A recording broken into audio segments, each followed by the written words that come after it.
Ration दुकानदारांनो सावधान, पावती देणे बंधनकारक, नियम मोडल्यास कारवाई।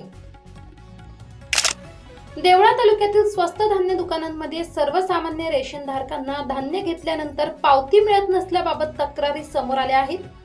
या तक्रारींची दखल घेत तहसीलदार देवळा यांनी तालुक्यातील सर्व स्वस्त धान्य दुकानदारांना पत्राद्वारे सूचना दिल्या आहेत।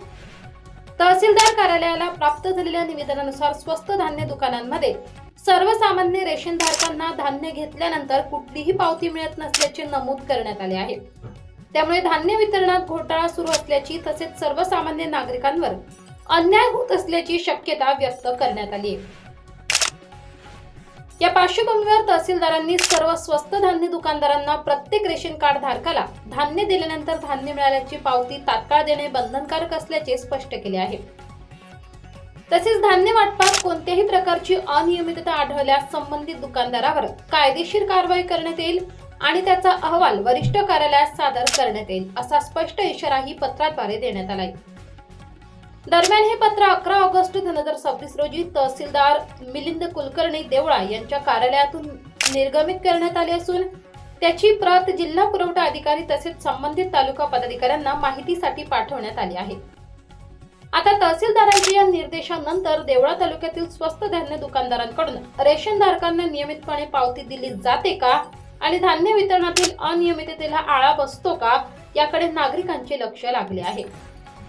S9 TV न्यूज साठी शरद पवार, चिंचवे। युवा सेनेकडून तहसीलदार साहेबांना जी निवेदनाद्वारे मागणी केली की तालुक्यातील सर्व रेशन दुकानदार रेशन घेतल्यानंतर नागरिकांना कुठल्याही प्रकारची पावती देत नाही, तर त्या निवेदनाची दखल घेत आज तहसीलदार साहेबांनी सर्व रेशन दुकानदारांना पत्र काढलं आणि सूचना केल्या की सर्व रेशनधारकांना रेशन घेतल्यानंतर पावती ही देणे अनिवार्य आहे। याच्यानंतर जर कोणी रेशन दुकानदार रेशनधारकांना पावती देत नसेल तर नागरिकांनीही सतर्क राहणे यामध्ये गरजेचे आहे। प्रशासनाचे तर लक्ष पूर्ण आहे आता पूर्ण तालुक्यात, तर कुठल्या नागरिकाला जर रेशन घेतल्यानंतर पावती दिली नाही तर त्यांनी संबंधित विभागाशी संपर्क करावा किंवा आमच्यासारख्या पदाधिकाऱ्यांशी संपर्क करावा। धन्यवाद। तो व्हॉट्सॲप ग्रुपच्या माध्यमातून कळवलं जातं, ते फक्त लोकांना माहिती व्हावी आणि तेवढ्या काळामध्ये जास्तीत जास्त लोकांपर्यंत ही योजना पोचावी, कोणी वंचित राहू नये याकरता असतो। पण याचा अर्थ असा नाही की एखाद्या ग्राहकाला त्या 2 दिवसात 3 दिवसात समजा रेशन दुकानदाराकडे जाता नाही आलं असं दुकानात, त्याचा अर्थ त्याचा हक्क डावलला जाईल असं अजिबात नाही। त्या महिनाभरात त्याला ते धान्य देय असेल तर ते त्यासाठी तो क्लेम करू शकतो, ते घेऊ शकतो। त्यामध्ये देखील कुणाची स्पेसिफिक तक्रार असेल कुठल्या दुकानासंदर्भात किंवा वंचित राहिल्याबद्दलची, तर ती जर दिली तर त्याची जरूर स्वतंत्र काही चौकशी असेल तर ती करता येईल। काल आमच्या युवा सेनेचे तालुका प्रमुख प्रतीक आहेर यांनी रेशन वाटपासंदर्भात एक पत्र काढलं।